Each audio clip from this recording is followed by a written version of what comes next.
Coucou tout le monde, j'espère que vous allez bien. Dans cette vidéo, je vais vous montrer comment réaliser de sublimes aquarelles. Alors, je préfère vous prévenir, c'est pas une vidéo avec des tutoriels, la technique, le bon matériel, enfin ça, tout ça, vous allez pouvoir trouver plein de vidéos sur internet qui traitent de ça. Là, l'objectif, ça va être de prendre du recul, d'avoir une vue, une perspective un peu différente, une vue méta par rapport à votre pratique.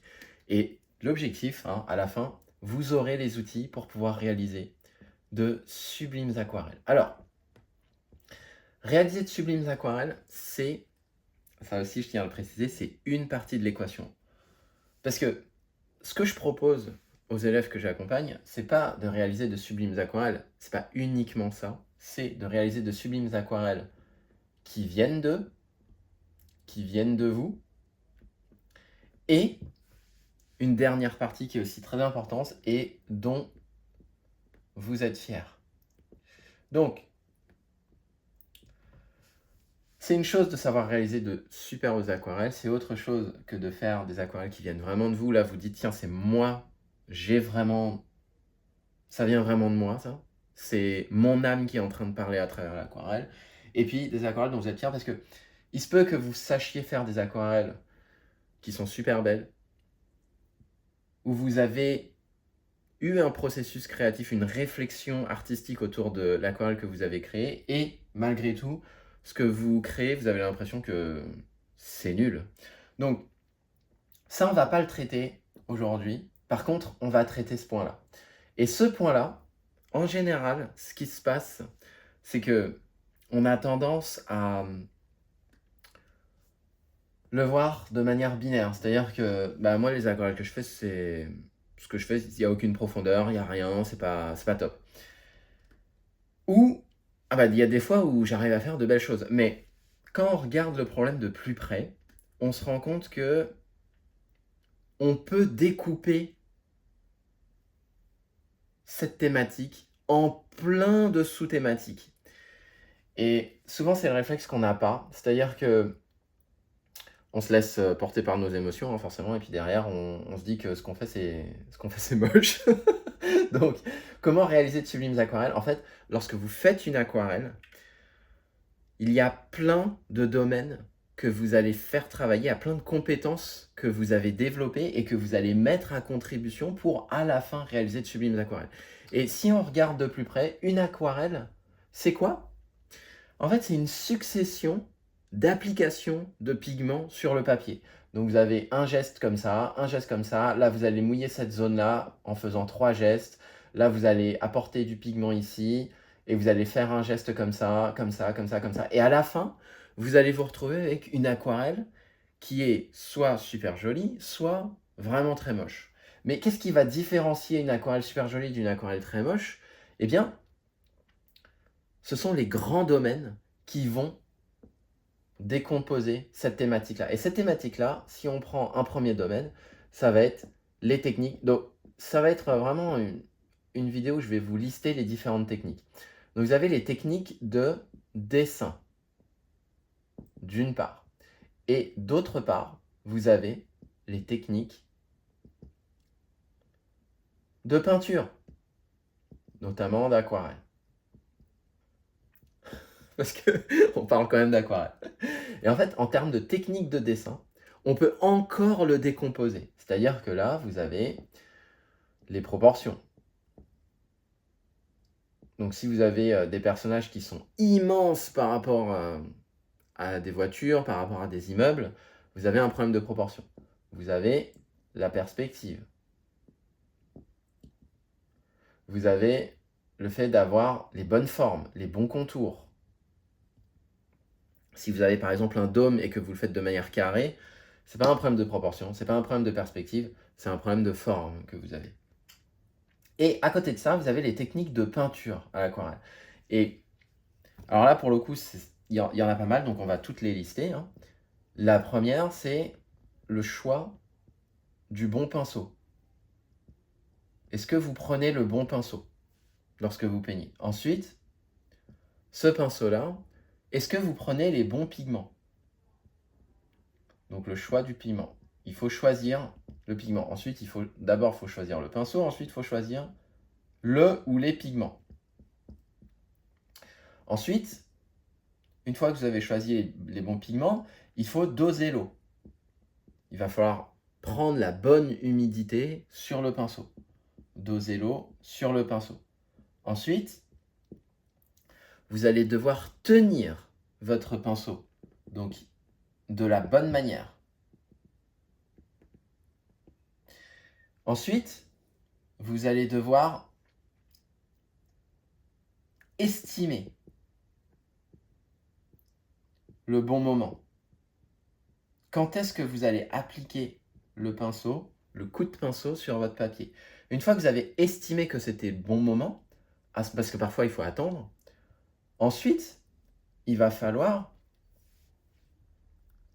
appliquer les pigments sur le papier. Appliquer sur le papier.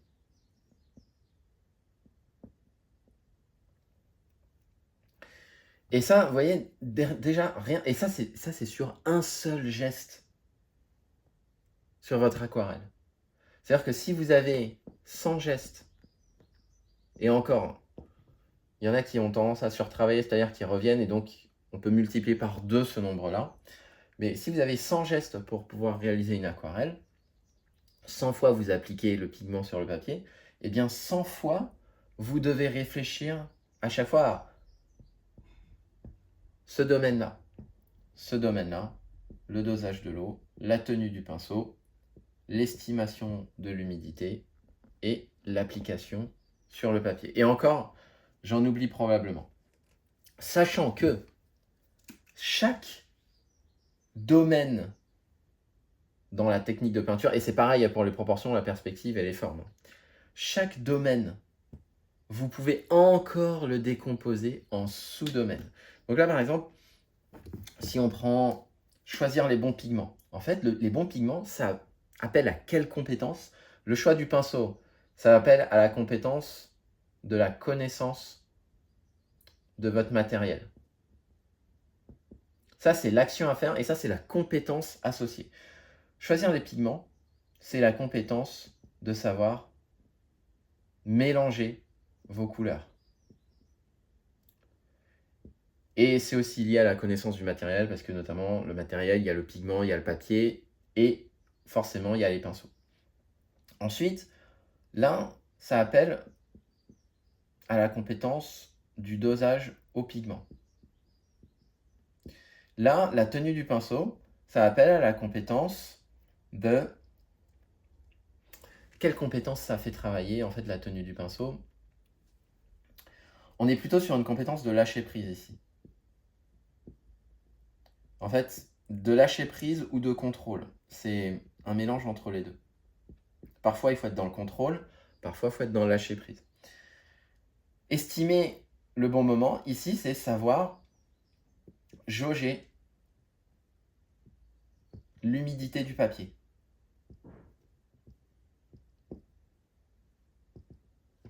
Et appliquer sur le papier, la compétence que vous allez devoir travailler, c'est le geste. Donc, pour chacune de ces actions-là, vous allez devoir développer la bonne compétence. Et le problème dans tout ça, c'est que, supposons, prenons juste l'exemple du mélange des couleurs. En fait, dans le mélange des couleurs, vous allez encore décomposer cette compétence-là. Le mélange des couleurs, vous allez pouvoir travailler sur la teinte. Vous allez pouvoir travailler sur la saturation. Donc la teinte, c'est le fait que ce soit rouge, bleu, vert. En gros, ce sont les couleurs qu'on a tendance à s'imaginer dans la vie de tous les jours. Ensuite, vous allez pouvoir travailler sur la saturation. C'est le fait que la couleur soit vive ou que la couleur soit terne. Et enfin, vous allez pouvoir travailler sur la tonalité. C'est le fait que la couleur soit claire ou que la couleur soit foncée.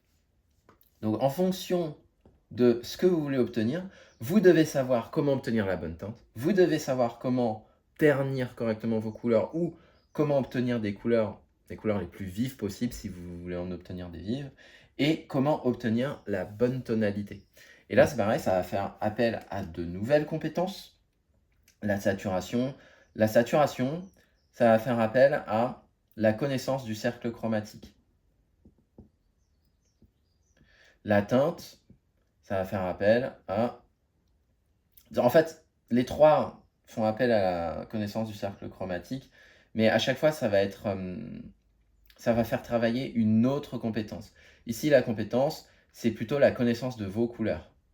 En fait, la connaissance du positionnement de vos couleurs par rapport au cercle chromatique. Dans le cercle chromatique, la saturation, c'est le cercle chromatique avec les couleurs complémentaires.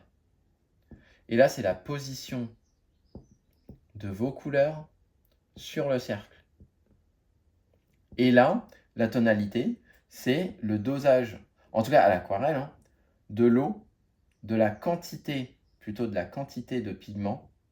C'est pas la quantité d'eau, la quantité d'eau c'est autre chose. C'est le dosage de la quantité de pigment pour pouvoir avoir une couleur claire ou une couleur sombre. Donc vous voyez que juste sur ce domaine-là, vous devez maîtriser encore d'autres sous-domaines. Donc ce grand domaine-là qui vient de l'aquarelle complète, il est décomposé en 6 sous-domaines. Et ces 6 sous-domaines font chacun appel à des compétences que vous pouvez encore décomposer en sous-compétences. Donc c'est pour ça que c'est si difficile parfois l'aquarelle, parce que vous devez maîtriser chacune de ces sous-compétences pour pouvoir remonter derrière à l'aquarelle complète. Alors, vu de manière comme ça, c'est extrêmement analytique. Et c'est pour ça que parfois on a tendance à se perdre dans tout ça, parce que on se dit à la fin, bah moi j'y arrive pas. Mais en fait, quand j'y arrive pas, qu'est-ce que ça veut dire? Ça veut pas dire que vous maîtrisez aucune de ces 6 sous-techniques. Ça veut juste dire que potentiellement, vous savez choisir votre pinceau. Vous savez doser votre eau, tenir votre pinceau, estimer le bon moment, appliquer sur le papier, sauf que vous avez du mal à trouver la bonne teinte. Et c'est là que vous pêchez. Et c'est juste ça. Ce qui fait que pour pouvoir réaliser de sublimes aquarelles, le but du jeu, c'est pas de se dire j'y arrive pas et donc faut que j'y arrive. Le but du jeu, c'est que vous puissiez diagnostiquer là où vous pêchez. Et la première des choses qui nous empêche de réaliser de sublimes aquarelles, c'est en général qu'on a tendance à voir le problème comme ça, alors qu'en réalité, ça c'est pour pouvoir réaliser de sublimes aquarelles, en réalité, ça vous savez faire, ça vous savez faire, ça vous savez faire, ça vous savez faire. On dirait un petit bonhomme avec des yeux. Et c'est juste ça, en fait, que vous ne savez pas forcément faire aujourd'hui. Notamment le choix de la teinte, ou vous ne savez pas correctement ternir vos couleurs, ou vous ne savez pas forcément trouver la bonne tonalité. C'est juste ça, tout le reste, vous le faites bien. Et à la fin, on va résumer ça à « Non mais en fait, je ne sais pas faire ». Et mon rôle, lorsque je vois les élèves peindre, c'est pas de leur dire « Ouais, c'est top ce que tu as fait ». C'est de leur dire « Bah franchement, regarde, ça tu le fais bien, ça tu le fais bien, ça tu le fais bien, ça tu le fais bien. Ton problème, c'est juste ça. » Et derrière, forcément, ce qu'on perçoit, c'est que bah, l'aquarelle, elle a bavé, les couleurs sont boueuses, c'est tout moche. Mais en fait, non. Tu as juste à corriger ce point-là, qui est très précis, et ensuite, ça va aller. Et alors, en général, c'est pas aussi binaire que ça. C'est-à-dire que là, le problème, il est ici. Parfois, le problème, il est aussi dans l'eau et les pigments, mais c'est un problème qui est mineur. Parfois, c'est dans la tenue du pinceau, et ça, c'est un problème qui peut devenir majeur. En fait, c'est un melting pot de micro-problèmes qui font que derrière, vous n'avez pas l'effet souhaité dans votre technique de peinture. Parfois, c'est un problème de forme. Et ça se corrige très facilement. Parfois, c'est un problème de perspective.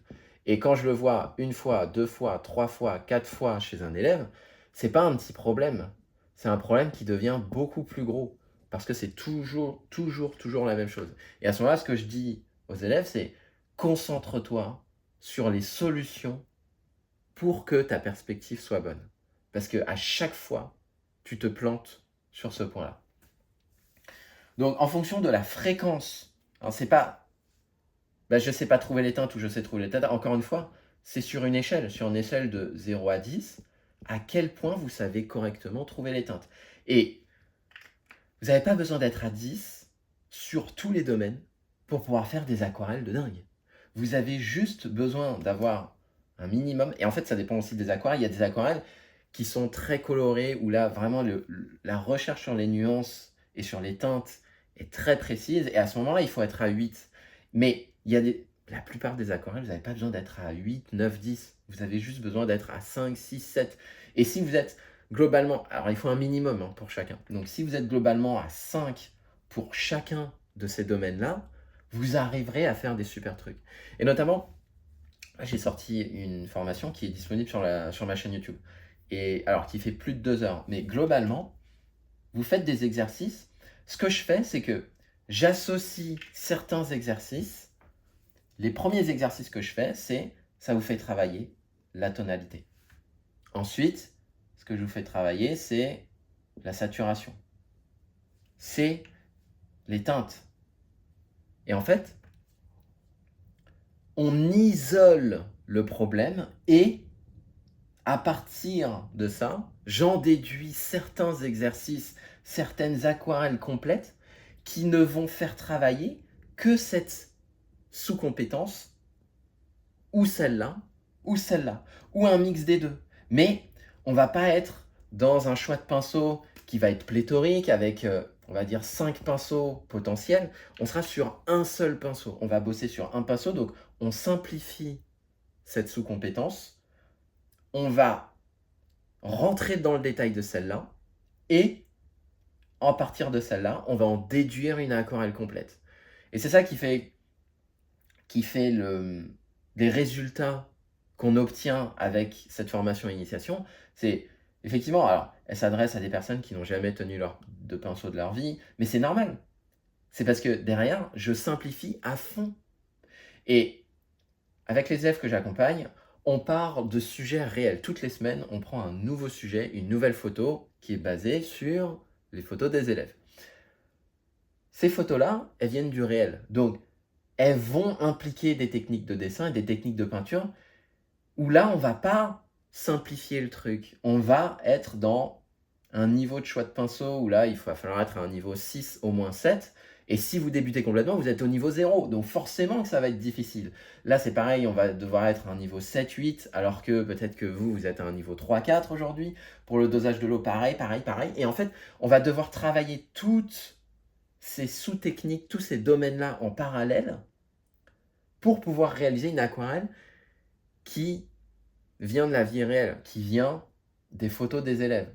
Alors que si on part d'une aquarelle qui est déjà réalisée et qui va simplifier, ou en tout cas qui va diminuer le niveau de difficulté dans ce domaine-là, ce domaine-là, ce domaine-là, ce domaine-là, et qui va augmenter le niveau de difficulté là-dedans, ça va vous faire bosser uniquement cette compétence-là. Et c'est pour ça que les formations fonctionnent bien, en général, parce que vous allez vous concentrer uniquement sur tel domaine, tel domaine, tel domaine. Et c'est pour ça que vous arrivez à avoir des résultats. Et c'est pour ça que lorsque vous prenez une photo complète qu'il faut savoir interpréter, au-delà de la partie créative, on est uniquement sur la partie technique ici. C'est quand même difficile. C'est quand même difficile parce que vous allez devoir jongler entre toutes ces sous-techniques. Donc voilà un peu la vision un peu, une perspective un peu différente par rapport à la pratique qu'on peut avoir. En général, on voit les choses de manière binaire. En fait, c'est complètement nuancé. La deuxième raison qui vous empêche de pouvoir réaliser de sublimes aquarelles, c'est en général que lorsqu'on a un problème ici dans le choix de la teinte, on a un problème dans le dosage au pigment et on a un problème dans le lâcher prise et dans la manière dont on tient le pinceau, on va vouloir adresser ça, ça et ça en même temps. Le problème 1, le problème 2, le problème 3. Donc, à partir du moment où on les a identifiés, on va vouloir les adresser tous en même temps. Le problème, c'est que vous n'allez pas y arriver comme ça. Parce que vous allez devoir gérer trop de problèmes en même temps, ce qui va derrière ne va pas vous apporter les bons résultats parce que à courir plusieurs lièvres à la fois, on finit par en attraper aucun. Et en fonction de la grosseur du problème, donc si vous gérez en plus la perspective, et la perspective, c'est un problème qui est peut-être plus présent pour vous, vous allez disperser votre attention sur 4 problèmes différents, dont un qui est majeur. Et en faisant ça, vous n'allez résoudre aucun problème. Peut-être que vous allez passer du niveau 2 à 2,5 ici. Peut-être qu'ici, vous êtes au niveau 3 et là, vous allez passer à 3,25. Donc, vous n'allez pas réussir à atteindre le seuil minimal pour pouvoir réaliser votre aquarelle. Ce qu'il faut faire à ce moment-là, et ça, c'est aussi mon rôle avec les élèves, c'est de leur dire, non, non, mais te concentre pas sur ça. Là, tu essaies de faire trop de choses à la fois. Tu essaies d'attaquer par exemple un sujet urbain, et le sujet urbain, il va adresser les techniques de dessin beaucoup plus qu'un ciel par exemple. Donc, ne te concentre pas sur des sujets qui sont beaucoup trop complexes, ne te concentre pas sur 4 problèmes à la fois, concentre-toi sur un seul problème. Et à partir du moment où celui-là, tu l'as géré, tu l'as complètement validé, à ce moment-là, concentre-toi sur un autre exercice, isole un exercice pour pouvoir développer la sous-compétence numéro 2, puis la sous-compétence numéro 3, isole les problèmes à identifier, les problèmes identifiés, travaille-les, et à partir de là, à la fin, t'essayes de mutualiser le premier problème avec le deuxième problème, le deuxième avec le troisième avec le quatrième. Et là, c'est aussi mon rôle lorsque je parle avec les élèves, de leur dire, bon bah voilà, vous voyez, ça, là, vous avez un problème de dosage au pigment. Donc, on va bosser vraiment ce point-là. Et une fois que je vois qu'ils y arrivent, à ce moment-là, je mélange cette difficulté avec une autre difficulté qu'ils peuvent rencontrer. Tiens, maintenant, vous allez le faire avec les personnages. Vous l'avez fait avec un lavis dégradé, vous allez le faire avec les personnages. Là, ça va être beaucoup plus compliqué parce que, en plus de ça, vous allez devoir travailler les formes. Maintenant, vous allez le faire avec les personnages et les faire en perspective. Petit à petit, on arrive à réaliser des choses qu'on pensait impossibles en faisant comme ça. Et ça, c'est vraiment le processus que j'utilise avec les élèves pour qu'ils puissent voir. Alors déjà, en plus, ça remet de la conscience sur leurs problèmes. Et ils voient que, ah mais en fait, moi je pensais que j'étais nul, mais non, c'est pas que je suis nul, c'est j'ai juste ce problème-là. Et j'ai juste à résoudre ça, et ensuite à essayer de l'appliquer à d'autres choses que je maîtrise déjà. Ça, je le mixe avec ça, je le mixe avec ça, avec un peu plus de perspective, avec une technique dans l'humide. Et derrière, en fait, lorsque ils arrivent à intégrer ce problème-là qui s'est transformé en compétence acquise avec les autres compétences, là, ils arrivent à faire des aquarelles qui sont magnifiques et qui ne pensaient même pas possible avant. Parce que on ne sait pas quel problème on a réellement. Tant qu'on n'a pas creusé dans chacun des domaines. Et le dernier problème, la dernière chose qui vous empêche de... Donc ça, c'était la deuxième raison. C'est le fait de vouloir courir plusieurs lèvres à la fois. Là, c'est le fait de faire une montagne de quelque chose qui en réalité est tout à fait adressable. Et la troisième raison qui vous empêche de pouvoir réaliser de sublimes aquarelles, c'est de chasser le mauvais lièvre. Waouh De chasser le mauvais lièvre. C'est-à-dire que ici, vous savez bien doser les pigments, vous savez bien choisir vos pinceaux, mais par contre, vous avez un problème de mélange de couleurs. Et bien, vous allez penser que vous avez un problème ici. Et donc, vous allez vous concentrer sur un problème qui n'en est pas réellement. Et là, c'est aussi mon rôle de dire aux élèves, non, mais en fait, là, votre ciel, il est top. Et ce que je vois en général, c'est, non, mais j'ai raté mon ciel, j'ai raté ci, j'ai raté ça. Non, non, en fait, le problème, il n'est pas dans ton ciel. Le problème, il est dans ton dosage au pigment, ou il est dans ta capacité à mélanger les couleurs, ou il est dans ta perspective, ou il est dans le fait de pouvoir réaliser ton lavis dégradé de la bonne manière. Il n'est pas dans ton dosage, ou il n'est pas dans ton choix de pinceau. Et donc ça, c'est un point qui est hyper important parce que, en fait, ça s'applique à tous les domaines de votre vie. On a parfois tendance à poursuivre les mauvais objectifs. Enfin, en tout cas, moi, quand quand j'étais salarié, c'était ça. Moi, je me disais et ça souvent c'est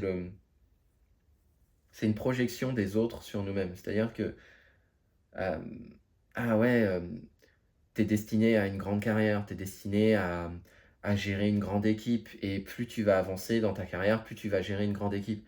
Ce qui fait que j'ai commencé à poursuivre un objectif et je pensais que j'avais un problème à ce moment-là, j'avais des problèmes de management, je savais pas forcément gérer une équipe, j'avais jamais vraiment recruté, donc fallait que je poursuive. Je trouvais que je voyais des problèmes partout parce que là, pour le coup, c'est pareil en fait. Lorsque dans votre carrière professionnelle, si à un moment vous avez besoin de manager une équipe, vous allez devoir développer des compétences de management d'équipe. Donc ça peut être comment fixer des bons objectifs à vos équipes, comment mener un entretien annuel, comment remonter les problèmes à votre hiérarchie, comment défendre vos équipes, comment créer le lien avec vos équipes, comment être dans l'empathie sans être dans la sympathie. Les deux sont quand même des choses assez différentes.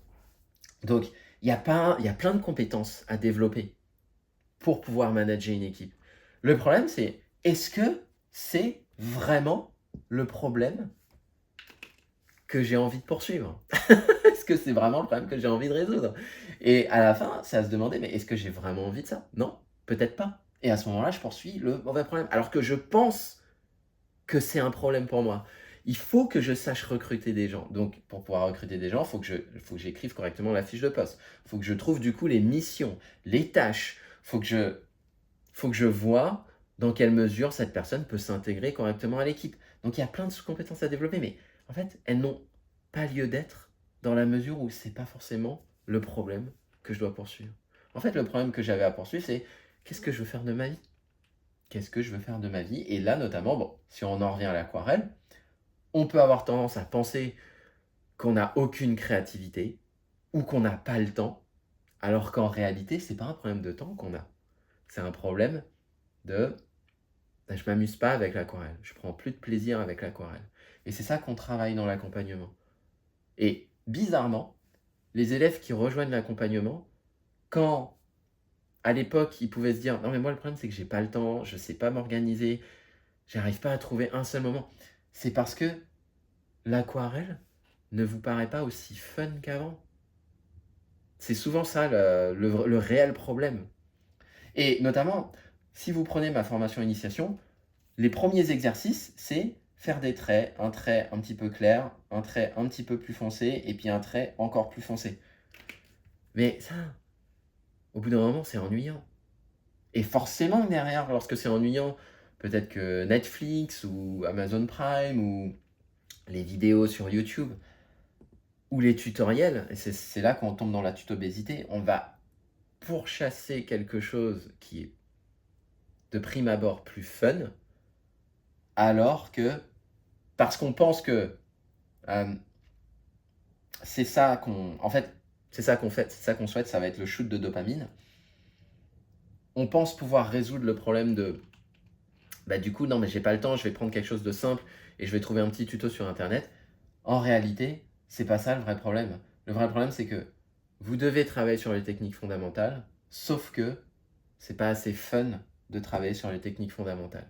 Et pourtant, la formation qu'il y a sur ma chaîne YouTube, là, qui fait 2h30, Initiation, elle vous fait travailler les techniques fondamentales. Mais parfois, c'est pas fun de faire ça. Donc, c'est pour ça que dans l'accompagnement que je fais, on prend les photos des élèves. Qu'est-ce qu'il y a de plus fun et de plus amusant et de plus inspirant que de partir de votre univers, que de partir de vos sujets. Et à partir de là, de se dire, bah, tiens, comment je peux réinterpréter ce sujet-là? Là, ça devient hyper amusant. Et en plus, le fait que les autres postent, tous les autres membres travaillent sur le même sujet dans la semaine. Tous les autres postent, disaient, oh, mais c'est hyper inspirant. Là, t'as changé les couleurs. Là, t'as changé le narratif. Là, t'as raconté une autre histoire. C'est hyper inspirant. Et du coup, là, on a adressé le vrai problème. Parce que toutes les semaines, moi, ce que je vais dire aux élèves, alors je leur dis pas spécifiquement, bah là, on va développer cette compétence du choix de pinceau. Là, on va développer votre dosage au pic. Non, je vais pas leur dire ça. Là, moi, j'ai des techniques fondamentales et je vais leur dire, on va travailler cette technique fondamentale à partir de ce cas précis. Et toutes les semaines, ça change. C'est la variété qui est le vrai problème. C'est pas forcément, j'ai pas le temps. Alors, oui, pour certaines personnes, c'est vraiment le problème de temps, mais honnêtement, dans 80-90% des cas, c'est pas un problème de temps. Et même quand j'ai des personnes en appel, ce qu'elles me disent, c'est: mais le pire, c'est que j'ai le temps. C'est juste que je ne le prends pas, ce temps-là. Je préfère aller sur YouTube, faire des tutoriels qui m'amènent rien, etc. Le problème, c'est la diversité, c'est le fait que le sujet soit suffisamment inspirant et c'est le fait que ce soit suffisamment amusant. Donc, on pense qu'on a tel problème, en réalité, c'est un autre problème qu'on a. Et à partir du moment où on pense avoir un problème qui n'est pas vraiment un problème, on va chercher, le pire c'est que derrière, on va chercher les mauvaises solutions qui sont pas les bonnes.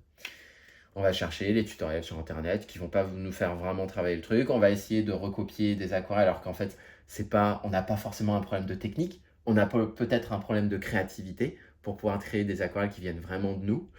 Donc, cette vidéo-là, c'est vraiment un cadre pour pouvoir vous amener un peu plus de perspective par rapport à votre pratique et vous faire prendre conscience que peut-être que vous avez juste besoin de travailler un point précis. C'est juste que vous ne savez pas ce que c'est. Vous en travaillez plein en parallèle, donc vous n'arrivez jamais à isoler le truc. Et derrière, vous pouvez voir la chose de manière très binaire en vous disant, en fait, c'est juste que j'y arrive pas. Non, c'est pas que tu n'y arrives pas. Ça, tu y arrives très très très bien. C'est juste ce point-là que tu n'arrives pas très bien. Et là, c'est juste un exercice qui va adresser de manière très spécifique ce point-là. Et là, les résultats sont dingues. Lorsque on fait fi de ces 3 problèmes-là, qu'on adresse exactement le bon problème, là, en général, on arrive à obtenir des aquarelles qui sont sublimes. Et l'avantage de ça, c'est qu'à partir du moment où vous traitez vraiment les domaines fondamentaux, ça va se répercuter sur l'intégralité des aquarelles que vous allez faire. Alors que si vous suivez des tutos dans tous les sens, vous allez rester à ce niveau-là, vous n'allez jamais redescendre à un niveau beaucoup plus micro, à un niveau beaucoup plus granulaire, et vous n'allez jamais vraiment adresser la racine du problème. C'est comme un arbre en fait. Un arbre, vous allez adresser les branches les unes après les autres. Vous allez essayer de faire les plus belles branches, sachant que parmi toutes les racines que vous avez, il y en a une qui a besoin d'être soignée. Et si vous ne la soignez pas, vous aurez beau essayer de faire les plus belles branches, ça ne fonctionnera toujours pas. Alors que si vous traitez juste ça, derrière, ça va se répercuter sur toutes les racines et toutes les feuilles et tous les fruits que vous allez obtenir. Donc voilà un peu une vidéo qui s'intéresse vraiment uniquement à la partie technique. Et là, je ne suis même pas encore rentré dans les techniques de dessin. Mais j'espère que ça vous a aidé à mettre de la perspective dans votre pratique, à avoir une vision plus méta et à voir que vous avez intérêt à adresser le cœur du problème. Et en général, quand j'ai des gens en appel qui sont intéressés par l'accompagnement que je propose, mon objectif, c'est pas de leur proposer l'accompagnement, c'est surtout d'identifier le cœur de leur problème. Et en général, c'est pas lié à l'aquarelle uniquement, c'est lié à leur vie. C'est lié à leur vie, à la manière dont ils perçoivent leur vie, à la manière dont ils gèrent leur vie. Et derrière, l'aquarelle, c'est un moyen pour eux de résoudre cette partie de leur vie. Mais mon rôle, c'est aussi de les aider à prendre conscience du rôle de l'aquarelle et à quel point ça peut les aider si on arrive à traiter ce problème à la racine, à quel point ça peut les aider dans leur vie. Et pas uniquement dans leur art, mais dans leur vie. Donc voilà, n'hésitez pas à me mettre en commentaire si ça vous a aidé. Je peux aussi vous donner un exemple. Par exemple, on a fait un paysage d'Arcachon. Donc ça, c'est le bassin d'Arcachon. Ça, c'était il y a quelques semaines. On a fait cette aquarelle. C'était sur une photo d'une élève. Et en fait, si vous essayez de faire tout ça en même temps, cette aquarelle-là, elle va adresser le bon choix de pinceau. Il faut prendre les bonnes couleurs. Là, pour le coup, il ne faut pas être à 3 sur 10 sur le choix des couleurs. Il faut être quasiment à 8 ou 9 sur 10. Sur le dosage de l'eau, il faut être hyper vigilant parce que là, c'est une technique qui nécessite d'avoir la bonne tonalité, d'avoir le bon dosage de l'eau dans le pinceau à chaque fois, parce que sinon votre lavis va sécher à la vitesse grand V. Dans la tenue du pinceau, comme il y a une grande surface quand même à recouvrir au niveau du ciel, il va falloir avoir une tenue de pinceau beaucoup plus lâche. Et comme on est sur un ciel, on n'a pas besoin d'être dans l'ultra précision. Donc, dans la tenue du pinceau, il faut aussi être assez précis. Et dans l'estimation du bon moment au niveau de l'humidité du papier, ici, on n'a pas besoin d'être dans une estimation de dingue, si ce n'est vers la fin, où on a besoin d'affiner les quelques nuages. Donc là, il va falloir être quand même assez précis, mais pas au début, plutôt à la fin. Et lorsqu'on applique les pigments sur le papier, là, il faut être quasiment à 10 sur 10. Il faut appliquer les pigments sur le papier avec la bonne vitesse. Donc là, par exemple, pour le geste, c'est pareil. On a la pression sur le papier. On a la vitesse sur le papier. Et on a la bonne position sur le papier. Parce que vous pouvez travailler avec la pointe ou vous pouvez travailler avec la tranche. Donc, il faut la bonne position, la bonne vitesse, la bonne pression sur le papier. C'est juste le travail sur le geste, ça. Et à chaque geste, ça va être différent. Ça va être différent. Ça va être différent. Sachant que, en plus, le choix du pinceau, il va être aussi important. Si vous prenez un gros pinceau à la vie ou si vous prenez un petit pinceau à poils synthétique, la pression, la vitesse et la position seront différentes. Et quand je montre ça, ça pourrait paraître... Alors, d'un point de vue technique de dessin, c'est extrêmement simple. Donc là, pour le coup, on n'a pas besoin, on a besoin d'être à 1 ou 2 pour le dessin. Par contre, pour la technique de peinture, c'est quand même relativement complexe. C'est pour ça que une aquarelle qui ne nécessite pas... Par exemple, une aquarelle urbaine, on va être sur des techniques de dessin qui seront quand même plus pointues. Il va falloir être plus avancé en technique de dessin. Par contre, en technique de peinture, on n'aura pas forcément besoin d'être à un niveau de dingue. Par contre, là, comme la technique de dessin, on n'a pas besoin d'être à un niveau de dingue, en termes de technique de peinture, il faut être quand même beaucoup plus affûté pour rééquilibrer la réalisation finale, la réalisation technique. L'exécution technique, vous n'allez pas forcément vous en sortir avec un truc ultra simple. Si vous faites que de la technique de peinture sans aucune technique de dessin, on va avoir tendance à être du côté de l'abstrait.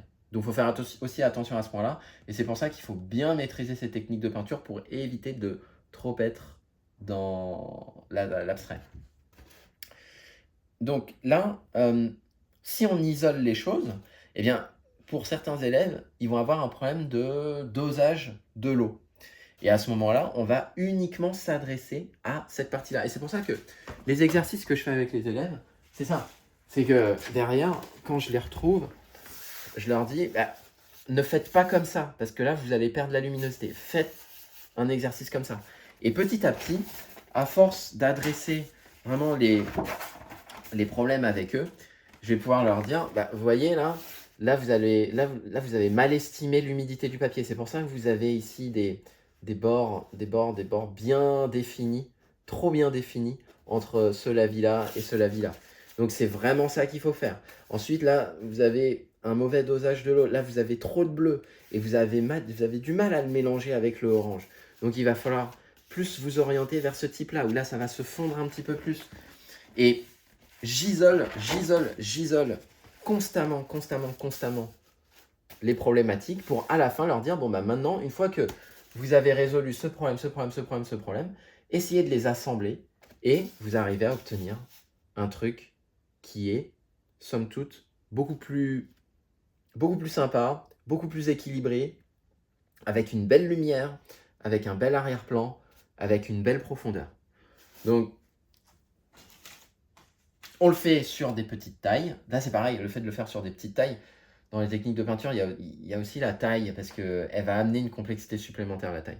Donc, derrière, une fois qu'on arrive à le faire sur un petit format, comme je viens de vous le montrer, on peut s'attaquer à un format un petit peu plus grand. Et à partir du moment où on est vraiment à l'aise là-dessus, on peut s'attaquer à un format potentiellement 4 fois plus grand. Là, c'est du format Jésus.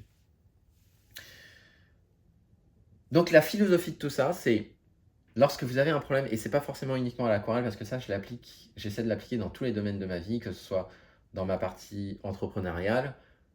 Des fois, je me dis, bah non, mais là, il n'y a personne qui s'intéresse à ce que je fais. Bah, du coup, non, mais c'est quoi le problème en fait? Est-ce que c'est tes vidéos YouTube? Est-ce que ce sont tes emails? Est-ce que c'est quand tu as les personnes, quand tu discutes avec les personnes? Est-ce que c'est les élèves de ton accompagnement qui sont pas suffisamment satisfaits?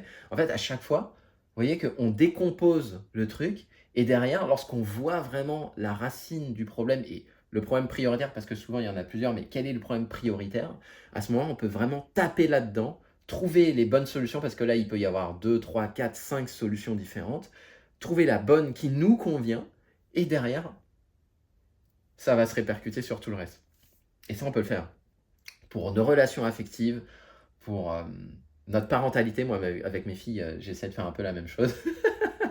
Ça, c'est mon côté ingénieur analytique qui ressort. Et, euh, et après, une fois qu'on a fait ça, eh bien là, on peut se laisser aller, on peut oublier le problème qu'on a, et derrière, il y a un nouveau problème qui va émerger parce qu'on aura d'autres besoins, parce qu'on aura d'autres aspirations, et là, on va pouvoir recommencer ce processus-là. Mais dans un domaine, essayez de le décomposer en sous-domaines qui eux-mêmes se décomposent en sous-sous-domaines, et derrière, vous allez pouvoir vraiment identifier, alors en discutant, pour aller beaucoup plus vite, vous pouvez discuter avec des personnes que vous trouvez légitimes dans leur avis. Et là, elles vont vous apporter leur expertise et vous dire, bah non, mais en fait, il y en a. L'autre problème aussi, c'est que parfois, on n'arrive pas à décomposer. On n'arrive pas à décomposer. Moi, avant de voir que une technique de peinture, un geste qu'on multiplie par 100 pour une aquarelle, eh bien, ça se décompose en tout ça, il aura fallu des années d'accompagnement des élèves. Donc parfois, on n'a même pas conscience de comment décomposer tout ça. Mais on peut avoir une idée. Et c'est pour ça que le dialogue avec des proches ou avec des personnes dont vous estimez l'expertise, ça peut être vraiment pertinent parce que ça peut vous faire gagner, ça peut vous faire gagner des années, en fait, des années de réflexion, parce que vous pouvez poursuivre le mauvais lièvre pendant des années, le mauvais objectif de vie. Et à partir de là, si vous n'avez jamais la bonne conversation, vous pouvez rester bloqué dans le mauvais objectif de vie. Donc voilà un peu la philosophie de tout ça. J'espère que ça vous a aidé. N'hésitez pas à mettre en commentaire. Et puis, si ça vous intéresse que je vous apporte mon expertise, vous avez un lien en description de cette vidéo. Vous cliquez dessus et là-dedans, bah, honnêtement, moi je vous montre globalement comment j'accompagne les élèves de manière très macro. Si vous voulez aller plus loin ensuite, je vous propose de prendre un appel avec moi. Bah écoutez, j'espère que cette vidéo vous a plu et puis je vous dis à très vite.